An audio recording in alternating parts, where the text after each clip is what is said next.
want to have something, then you can go ahead and turn off. Okay, so welcome everybody. I want to get us started and share a little bit of background about Tracy. So she started her entrepreneurial journey 10 years ago as a solo real estate agent. And in 2021, she started attracting other agents and then mentoring them.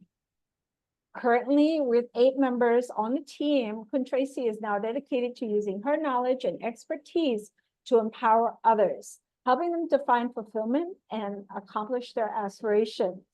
Earlier this year, she pursued another passion and recently became a certified Hansen bag trainer. And now that all sounds well and good, I said, hey, Tracy, what is a fun fact that we could share about you? And this is what Tracy shared.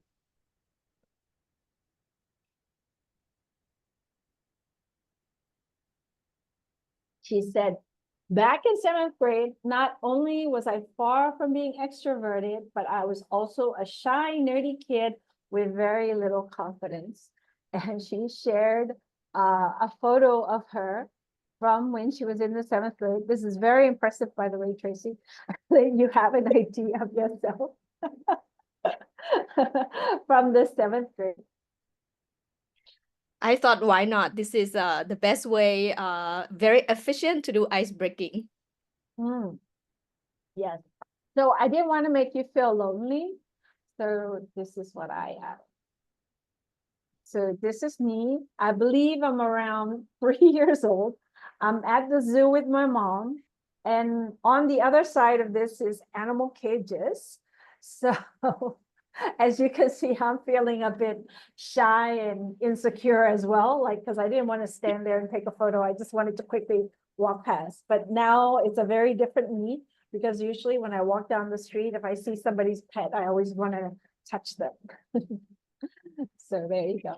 Next slide, please. Okay, I think we can maybe take that down for now, Sky, because that's when we're going to come back to it. Yeah.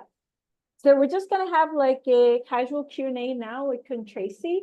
So Tracy, did you want to add anything before we go into our Q&A? Q&A? This is Q&A already? No, my Q&A with you, darling. All right. Thanks for having me. I have been looking forward to this. Let's start. Yeah, I'm very excited. As some of you might have read, just end of last week, and I just wanted to highlight it because I was so excited for her, and she also shared it in our WhatsApp group that she and her team closed a $5 million deal. I was like, wow, Tracy, I gotta make a promo video about this. And she's like, yeah, let's go for it. So let's get started about understanding how come, what is the background on this entrepreneur journey, and why did you choose to go into real estate? I graduated in finance 20 years ago, and then I was just looking for the right, I was really, back in the very early day already, wanting to work and find the meaning and really enjoy what I did, so I was in people development as a trainer, as a coach in personal development in my 20s. And then when I was 28 years old, I wanted to balance marriage, life, personal life, work-life balance and everything. And I thought, like working 12 hours a day from 11 until 11, 6 days a week was too much. And sadly, I could not really make a deal with the company to rearrange my time. And so I left the company and started to see, what I can do with my two strengths, selling and training. I think I have shared with you before that back in my training environment, I was a very disciplined employee, and I was trained in the sales environment, very dynamic. It's like a military school for sales. For real, like, I mean, start working at 11, and I was I was talking all day, only 1.5 hour or 2 hours break for lunch and dinner. And then the rest, just talk, and always have the target. The OKR thing that, back in those days, it was not known. I always work with the numbers. I have target. I know how many actions, how many calls, how many people I have to talk to, and what are the result or the outcome that I was aiming for. And then at the end of the day, reflecting, evaluating, saying out loud in the team meeting, what worked, what didn't work, what went well, what can I do better.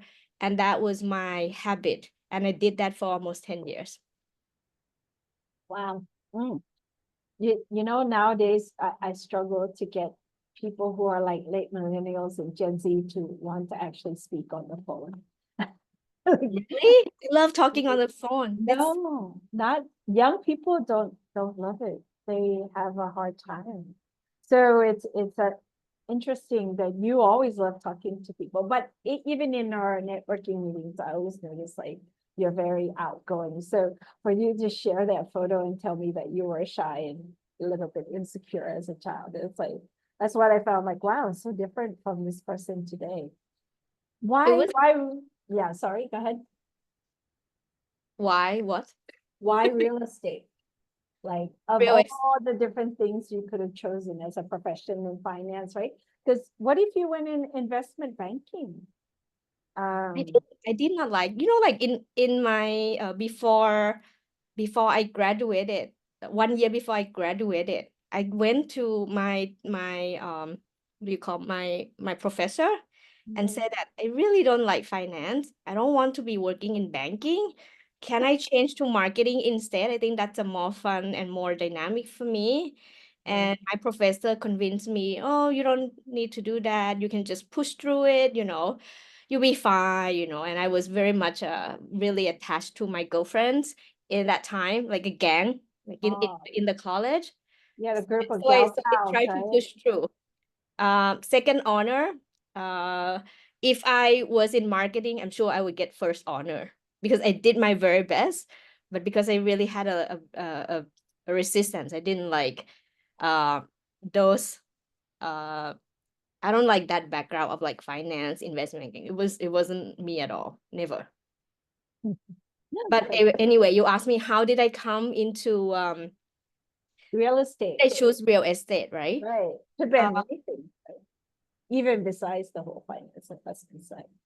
no, actually, I when I really work in the work in HR, I work with people, and I learn human conditions. It is fascinating, still fascinating. I don't get bored. I can repeat the same thing, but change the people and understand their challenges, and I Mm. can spend 12 hours a day. Back in those days, you can imagine it. It's very natural for me. I'm curious to know what's going on, like what are people problems and challenges, and how can I make that impact, how can conversation of positivity and changing mindset can actually influence people to take some new actions and then make some amazing results. I never get bored to that, like that particular thing. So I chose that back in the 20s. Now, when I left the company, I signed a 3-year non-compete agreement. So I couldn't be a coach, I couldn't be a trainer. And Mhm. that's I just thought I need to sell something because I know how to sell. And to be honest, I was doing direct selling for 2 years and I did not like the experience. Like, now there are news on Thai news, like the talk of the town about direct selling, right? Yeah, So yeah. it brought me back so much memory of what I didn't like about it. I don't want to go into that, but anyway, I chose real estate because the flexibility of the time. I could be my own boss, and that I don't have to invest money into having the inventory. That was the key things that brought me into real estate. And the payoff is big, right? So it's Yes, I yeah. love making sales. I love results. I love I love making money. I have Chinese blood in me, so it's all sort of align. And then I started finding the first client. I closed the first deal, and then I learned, wow, this is fun. This is cool. I can make that much money. And then I always reflect. That's part of what I did in my old days in the military sales school, right?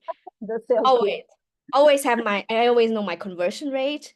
I Okay. always looked back, like, okay, last week, last month, how much time did I invest in this? How many hours I did, in that week? It went into like 30 hours, 40 hours. What did I do well? How did I invest? How efficient I was, and then this is a result. And then I divided into, okay, this is my fee per hour. Because I invest this much of time and then I make this much of money. Very simple math I can do, So then I learned Where, to do like, where okay, did you divide that based on your previous salary? Is that, sorry, was sorry. it based on your previous salary when No, you, not at all. If you look at the salary, you would be depressed a little bit, for the hourly fee. But Mm. this is not based on that. This is just like the performance thing, right? Like we produce a result, and then I looked at, okay, this is like how good I am right now, and I'm addicted to growing, developing, getting better every year. And Mm. so I always challenge myself with okay, what would be my next goal, with the target, with the sales ticket price, and things like that. Okay. So tell me, do you remember what, how much was your first sale?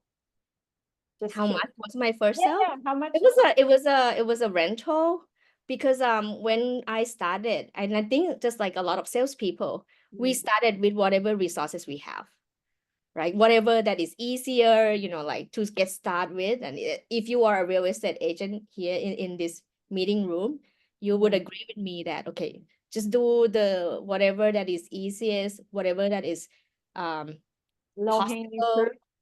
first, right? I think I closed the rental of 20,000 baht, and the first sale was maybe 3.7 million baht or something like that. Mhm. Was it for a condo or was Yes. it a house up country? No, I always choose the easiest, the most accessible resource. So the condominium that is around my neighborhood. Oh, okay. Less And time, like less money and time and everything to spend, just like whatever that is easiest, most accessible. when did you make like a conscious decision to get into high ticket sales? And what Uh, was the strategy once you made this decision? And just for everybody's understanding, can you define what is a high ticket like relative to, because I'm in professional services. So a high ticket sales for us is starting at least 1,000 US dollars. But what's a high ticket sales for your industry? it depends on how you want to perceive this, but I would say, like in our industry, in our market, Bangkok, CBD of Bangkok in Sukhumvit area, we know that 5 million baht property is sort of like regular ticket. And Mm. for, let's say, 10 million, 20 million, or even like 35 million baht, 1 million US dollar, is considered a luxurious or like a high ticket sales. Mm. Yeah. So yeah, just backtrack a little bit. When did you start to feel like, hey, I'm confident now? And I'm ready to, start making my way into the high ticketed sales for property. And then also what was the strategy to start to get, the type of sellers that were in that price range? That was, 5 million up or 10 million up. So I think like the key point for me is because I keep tracks. I don't know if that's like if you are a sales professional in here, or you are a manager and running your sales team here. My very key point is I keep track. I keep all the records, and I always uh evaluate and see where the source of these sales come from, the buyer, the seller. And I think after a year, like the key thing is like after 1 year that I see that I consistently making sales, I thought, okay, just again, what I mentioned earlier, that I am a little bit addicted to growing and developing and always improving. It's a challenging things for me, no stress. I like to get better. So I started to, after a few years, I would say, of doing the same thing, I start to see, oh, there is the rental that I spend a lot of time with not so much of revenues. And I starting to aim that I'm gonna flip my ratio from spending like a lot of times, like half and half rental and sale. I'm gonna do more of the sales and then less rental. And it's just an assumption. And I just starting to set aside my 2 hours per day to just build. Okay, starting from research, like do people buy expensive properties? Like with that curiosity and question, and start to read the news, and then starting to PR and starting to collecting some more expensive inventory. And it's like a trial and error, it's just like, okay, that's my assumption. And then I take action, I try, and then I started to get inquiries. And it just give me an aha moment of, wow, no matter what price ticket that I am aspire to sell, there are always buyer. That's what I learned, like even like how much is it in that time? 300 million baht Thai traditional house, 7 rai in Nuon Jan, outskirt of Bangkok. I thought like, wow, like this is huge, and it's an amazing, beautiful, like in the movie house. And and when I advertise it, when I receive this listing, boom, there are people who are interested to buy. And even though they did not end up buying, I keep connection, like somehow, it just give me a real learning and insights that whatever price tickets that I am ambitious enough to go for, there are always buyer for it. That's what I learned. Mm-hmm. Yeah, there's something for everybody, right? Yeah, Different price points. true. So, how did you find them? Because at first you were saying you were looking around your neighborhood initially, whereabouts you live, and then all of a sudden you wanted to go out. And usually, you don't have like lower end apartments next to very high end luxurious, condos or muban, as we call them, or compounds. So how did you go about acquiring, these properties and then finding the buyers for it? Can you give us an example case study so for everybody to know how you went about it?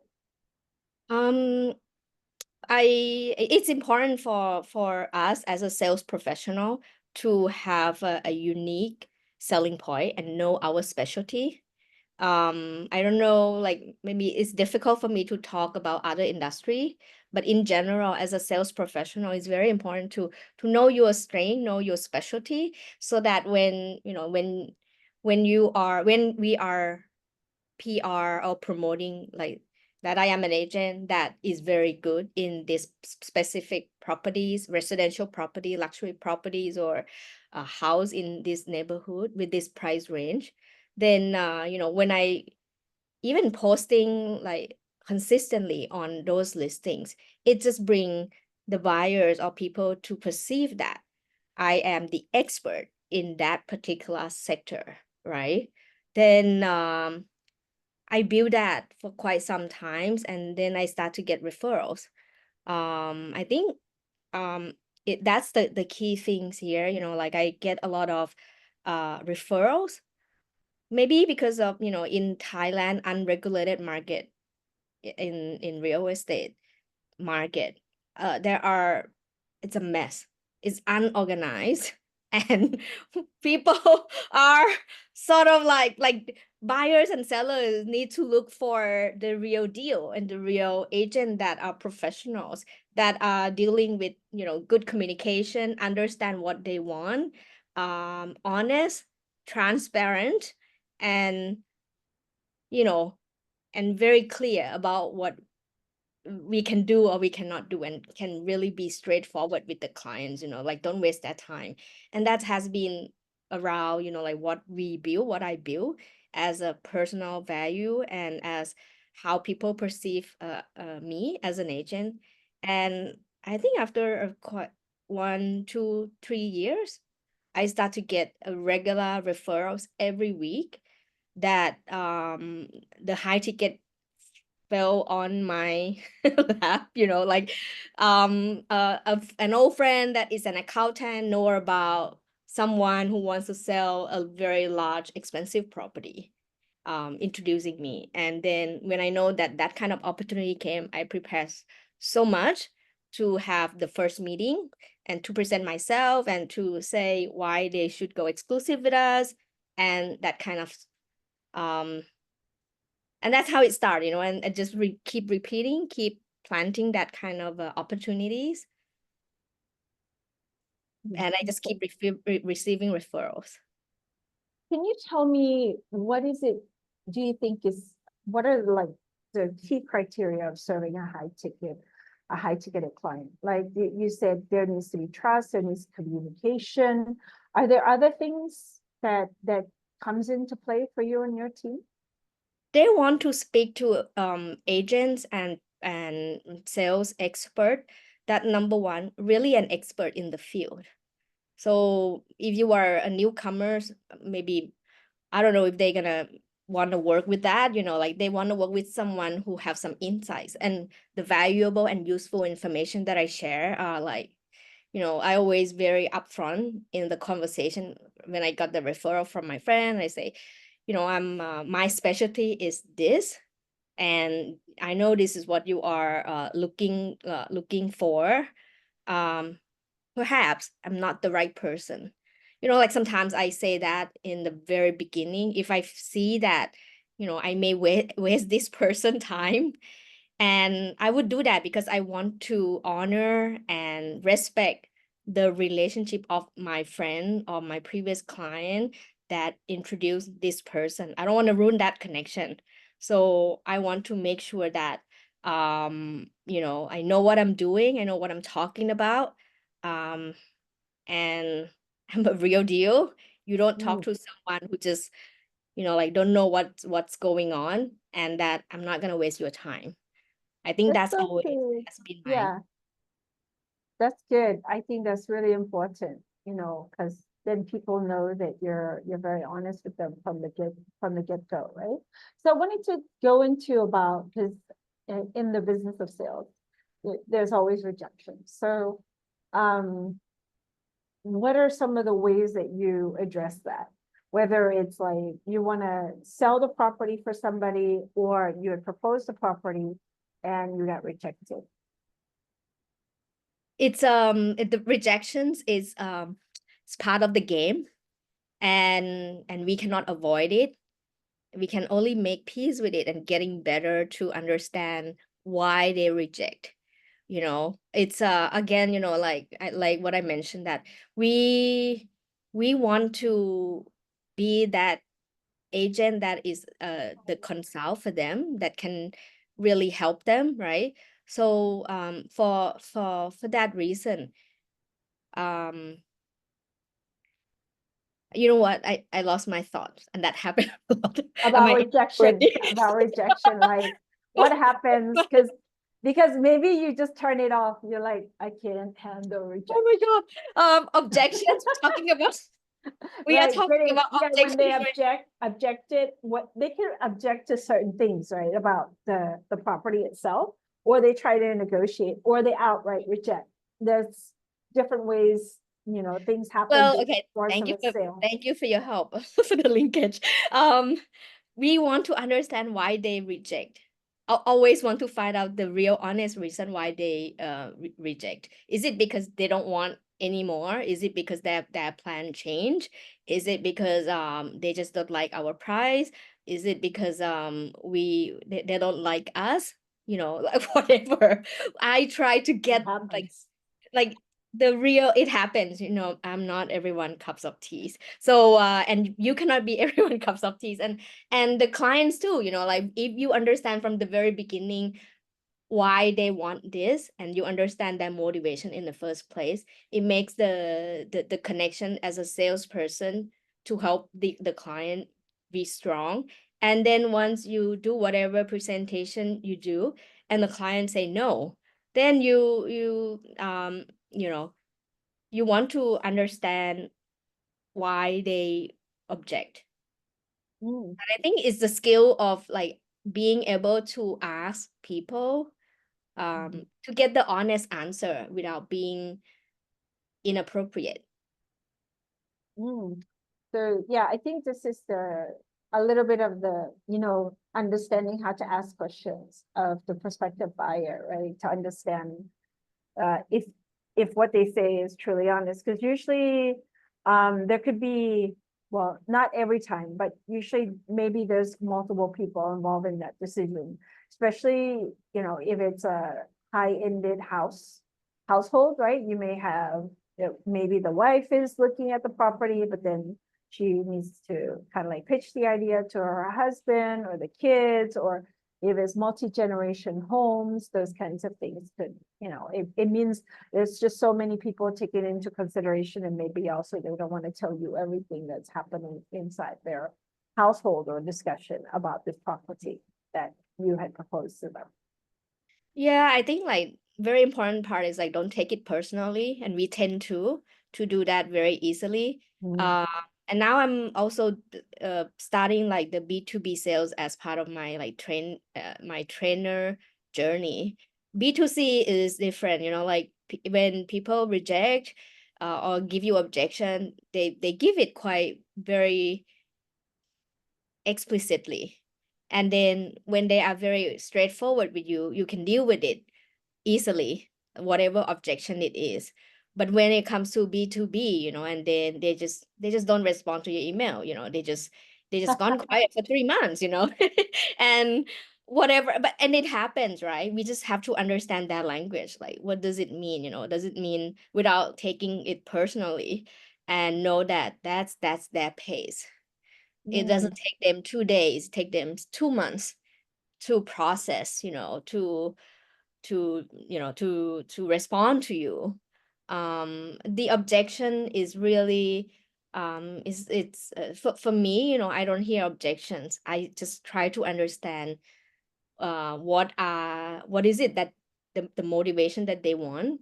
And when there are obstacles, or they don't like something, always if there are still the place that we can stand on, to help fix and to help solve and to reduce the price and to give more better deals, we will I'll try my best, but I think it's all starting from the very beginning of the relationship, how strong and the rapport that you create with the potential client, and that how much they are willing to open to you and be honest with you about their objections. mhm. Does it make So sense? yeah, it does make sense. One of the things that we had a conversation on in the past, when you came to my office and you did kind of like a couple of hours with my team, which I really enjoyed, by the way. So if you guys have an opportunity to join Quinn Tracy, whether having her as a trainer, or her as the Hanselbeck trainer, definitely take advantage of it, because she's very knowledgeable in this area. One thing that you had said to us, which I thought was really important, is like, not everybody is your client, not everybody's your prospect. Meaning like like you need to set certain criterias. But if I'm hearing you correct, based on what you had shared earlier, there's a product for everybody, and you just got to try to find that match, right? Like if they're this person with this level of budget and they have certain criteria, you can try to help match to find that particular product for them. Now Oh, I just wanted to share with everybody, in case if you got any questions for Tracy, because I'm just about to wrap up here. Can you please type them in the chat, and I'm happy to ask her for you. Now I want to go back to how is it that you close regularly and consistently the sales? Yes, thank you for that. That's very important question because we as as a salesperson, closing one sale is good, but we want to close always, right? We want to close every month and every month and always better. So consistency, how do we close consistency? I think I treat this as a real full-time job. And because I work long hours before back in my 20s, so I had no problem. And I divided my schedule like a student. You have like math class, like one session, and then you have science class. I think I'm very disciplined, and I did that quite well in my sales journey for the past 10 years. I had my I know like morning Monday, is good for revisiting last week, so I make like my label of like the calendar that I do it as a routine. Tuesday, morning, like I have like viewing time.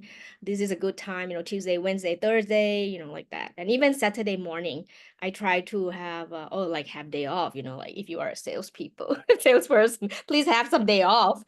Sunday is your day, protected, don't let people or client like have you run around, to serve them. Manage your time, manage your resources. And where was I? Where was I? You were talking about having like a process. That's what it sounded like to me. It's like setting up certain processes for you to follow The so that you, consistency come from the process, the very clear guidelines for yourself, and then you just follow it and have discipline with this, and keep being being someone who always useful. I think like if you Google or not Google or ask Chat GPT about sales strategy, they will come up for you. Like one thing that I see is be a consultant, don't be a salesperson. Don't just do a short term trying to close for one deal, and try to be a consultant for the client that they can rely on, and they can think of you, thinking real estate, thinking of Tracy, like having some troubles, like is my contract like tight enough, like of course, we're not lawyer, but we have some insights, and try to be useful, it means taking 5 minutes call for your previous clients and being helpful to them, letting them know that you always here to help. Anything that you can, will keep just bringing you more referrals and close consistent sales. Just to wrap that up, make it nicer. I Yes. remember, I wonder how you think about this because I watch some, podcasters, or I more or less like I listen to them in the car when I'm driving either to the office or back to the house. And one of the things that they have said actually, and it's the number one reason why the sales aren't able to get closed, is because it's lack of follow-up. Mm. What do you think of that? Do you think most people just want to like, or maybe it's not for your industry because you have a longer sales cycle, right? Because before somebody buys a house, they might be shopping for how many months, Tracy? It depends on the timing, but that's is important in the qualified question script that we train our team. The first 5-10 question in how do you qualify your team your potential clients, then where they are in the stage. Is it like they just starting to look around, or they already 80% done their own homework and they're ready to make decision. Then you can prioritize the time to the people that has more chance in closing. Mhm. So do you use a funnel system, or how does it work for you guys? Yes, there are, of course, everyone has their own sales funnel. like qualifying, showing, presenting, whatever your sectors or your products or services are, and then the closing time, and then the follow-up, of course, like it's a good point that we don't do enough follow-ups because but that's maybe good news because you have new incoming leads to work with so much that you don't bother with the people that already ghost you or people that already reject to you, but it's definitely you want to have that one session, one subject in 1 week, like reviewing the follow-up. I think that will bring you 5-10% more of the closing rate if we pay attention to that part as well. Yeah, I remember also when in our training that the advice that you gave one of my colleagues was, okay, if you had follow up after a certain time, and even if they ghosted you or they're kind of like, breadcrumbing you instead of saying yes or saying no, then you should say to them like, okay, so I followed up a few times. It looks like you're still in the process of evaluating, and perhaps you're also evaluating other proposals, and so what I'm gonna do is let you know that I'm available whenever, but right now in, my CRM system, I'm just gonna put this on hold. And I said, oh, wow, you say that? And you go, yeah, I do. And I said, why do you say that to them? And you go, well, I want to make the brain space for myself so that I can get, that, and they are also aware that I'm not coming back anymore if they're not gonna, if they're not gonna engage with me, but I have to make a decision of how much time do I actually want to spend following up with this person who's actually not collaborating with me in a way where I feel is transparent or helpful for the both of us to move forward to make a decision on the deal, right? Sometimes it's a very good point. Sometimes we set them free too, say no for them and just say, hey, I leave one door open. Come when you are ready. We never burn the bridge, right? We always want to be friendly and always, like 5 months from now, 5 years from now, when their children need a home, they will make it. Always think long term, right? Right. And their best friend may need to sell or buy Yes. something, right? And they'll remember you, but they will remember if you were mean or not nice to them, right? That's very important. That's very important. Like a lot of people just ghost people. I don't understand why you do that, because it doesn't leave good impression for people to want to come back to you. Or, you just burn the bridge. Like, oh, after 40 hours of me, spending time with you and you not gonna buy it because you change your mind. Then say you change your mind, right? And then no, okay but some salespeople just like really leave that like holding a grudge in the client space, and that's like a no, like don't burn that bridge. You spend 40 hours of investment. Remember, don't burn that. At least smile or don't say whatever that is on your mind right now. Go meditate. Anyway, Okay. 10 minutes left, so Yeah, I think we're getting to be that time because you wanted to do some wrap up, right? Yes. What I wanted to check in is, does anybody have any questions for Tracy? If you do, can you please type it, and perhaps we'll get another few minutes at the end and then we can shoot them to her. In the meantime, what I'm gonna do is now, there you go. Queen Sky, if you want to start the presentation. Yeah, just and for networking reasons, feel free to put in your LinkedIn handle in the chat. And yeah, so you can connect with other people in this event today.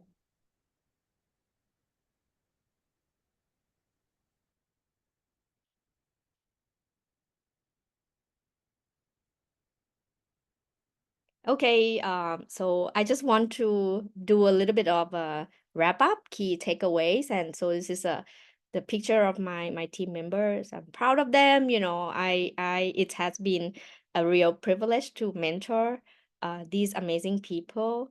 So let's go to the next slide. So this is our team at Aspire Thailand Property.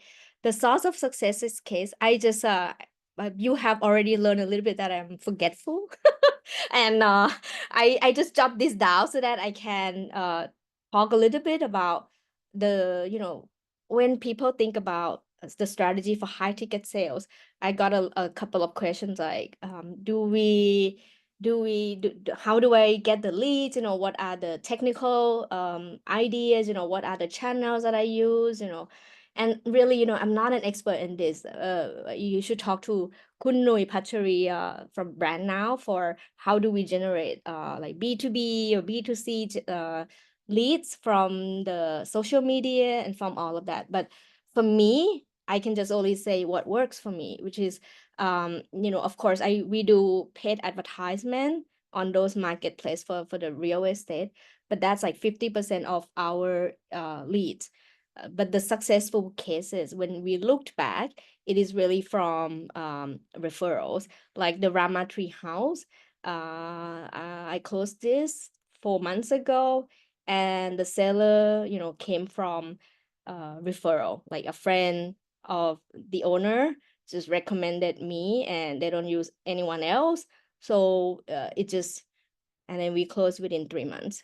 The Ritz-Carlton, this one this one happened last year when this buyer who is a high level working in Singapore for a Fortune 500 company. He was looking for like sort of holiday home in Bangkok, and then he asked around, and then I got nominated into one of the agents, one out of three that he was selecting.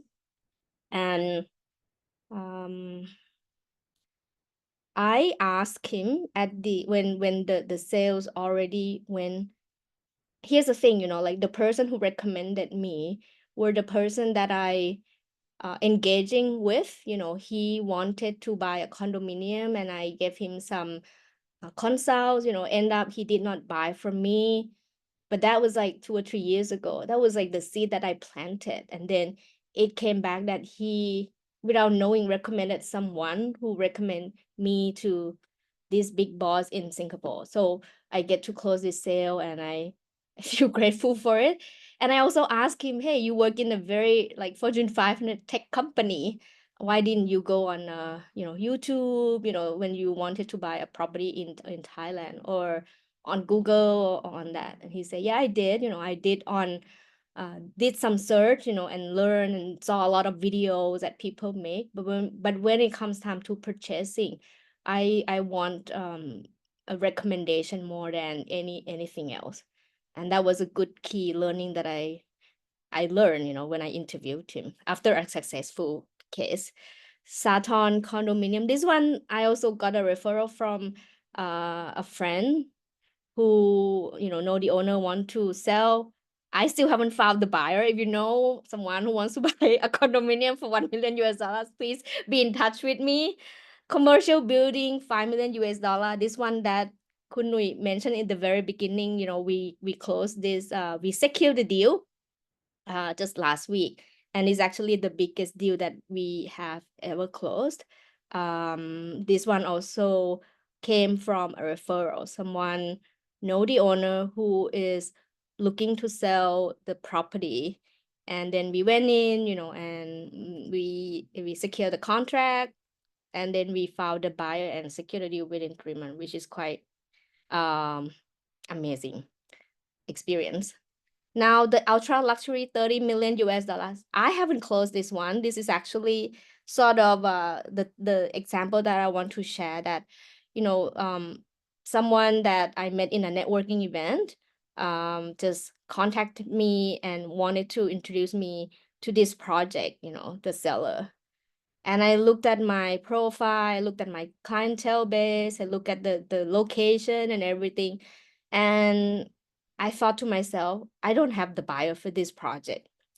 And instead of just being quiet, which could happen in our busy day, like one of the way of saying no is to just gone quiet. I did not want to do that. I don't want to ruin that reputation, credibility, and the future opportunities. So I make that phone call it took 5 minutes to tell him, I'm flattered you think of me, but you know, I don't want you to waste your time, you know, thinking that, you know, I would be able to find the buyers for you. I won't be able to find because we don't have that clientele. So if you want to introduce to other agents, you know, please feel free to do so, because of course, if I have the buyer, I will definitely let you know. So I think the key is to really know what you are good at, and then be very clear about what you are not good at, and also don't let people think quietly that you are incompetent. Just communicate to them that you cannot deliver or you won't be able to deliver. Then you sort of complete the relationship, that it just, there is no negativity, you know, towards you as a salesperson. Next slide, please.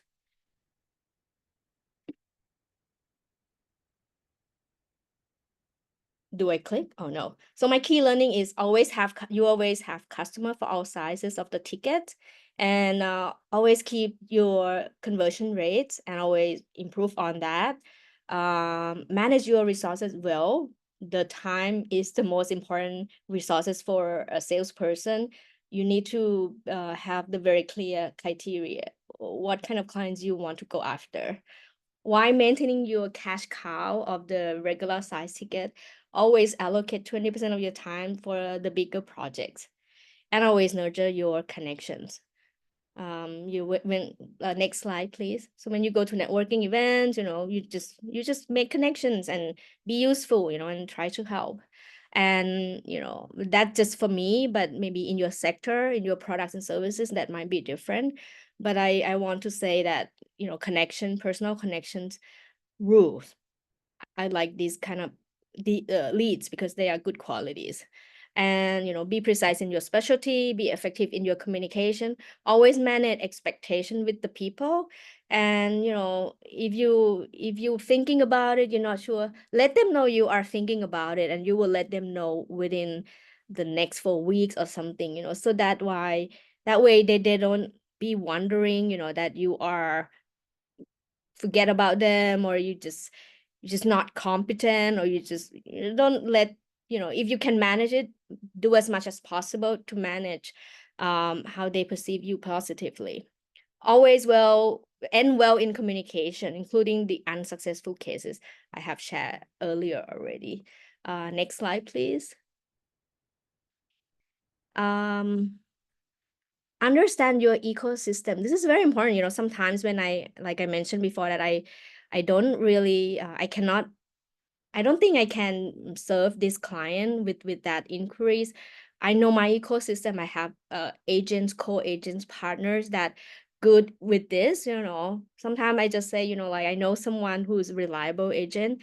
Just you know, I'm happy to connect for you. Just be useful and add values to people all the time. And then people will learn, oh, so you're not good at this. So what are you good at? And I was like, yeah, we more focusing on residential properties, 10 million baht and up, you know, in this area, you know, so they know next time, you know. And it happens, you know, like 6 months later, they come back and say, hey, I'm not looking to rent, I want to buy, or you'll be able to help, you know. You leave some good impression for people when you communicating clearly.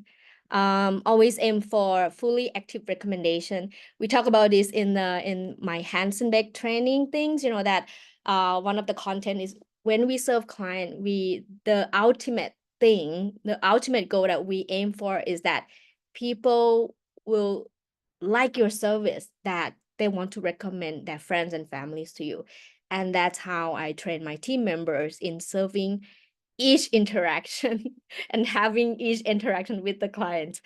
And always leverage your success, you know. I don't know about your industry, but, you know, I told my team, don't be a secret agent, you know. When you close the deals, please announce it, you know, make the world know, shout it out loud, you know, so that it attracts more leads.